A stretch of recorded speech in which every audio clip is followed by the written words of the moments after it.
प्रथम वंदन आमंत्रण तुने पार्वती बेटाना।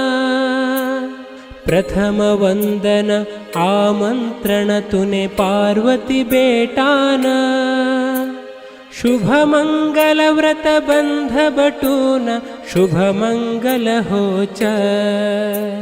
शुभ मंगल व्रत बंध बटून शुभ मंगल होच।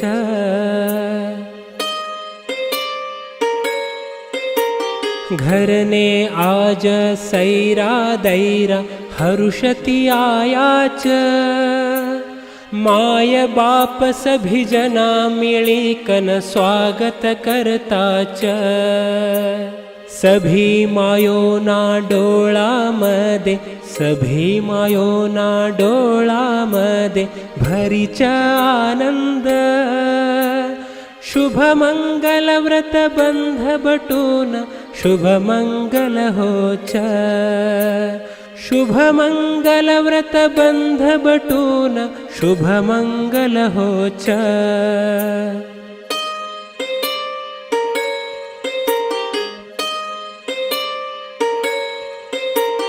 मंगलवाद्यनु आनंद स्वर कानम पडतूच।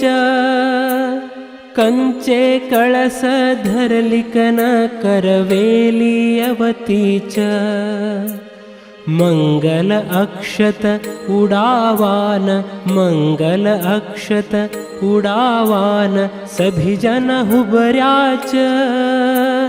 शुभ मंगल व्रत बंध बटून शुभ मंगल होच। शुभ मंगल व्रत बंध बटून शुभ मंगल होच।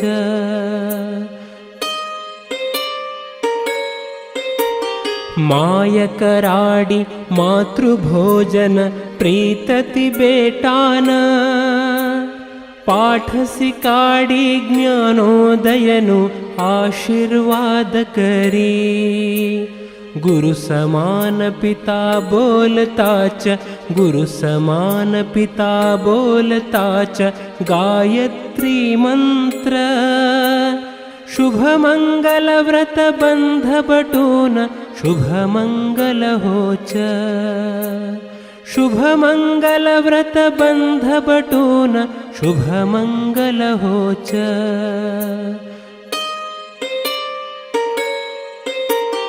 तू गायत्री मंत्रनु बलती तेजस्वी होच।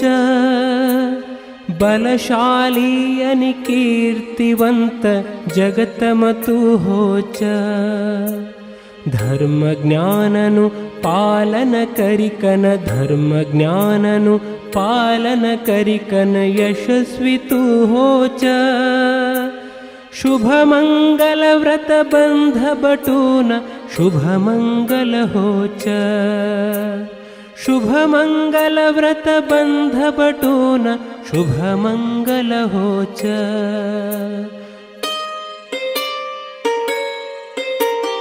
जगदंबानु कृपा प्रसादति मुंजो करताच। बटू हेकन जनिवार घाली छंद दिसतोच। शुभ संस्कारनु भिक्षा तुम्ही शुभ संस्कारनु भिक्षा तुम्ही झोळी घालो। शुभ मंगल व्रत बंध बटून शुभ मंगल बोलो। शुभ मंगल व्रत बंध बटून शुभ मंगल बोलो। शुभ मंगल बोलो।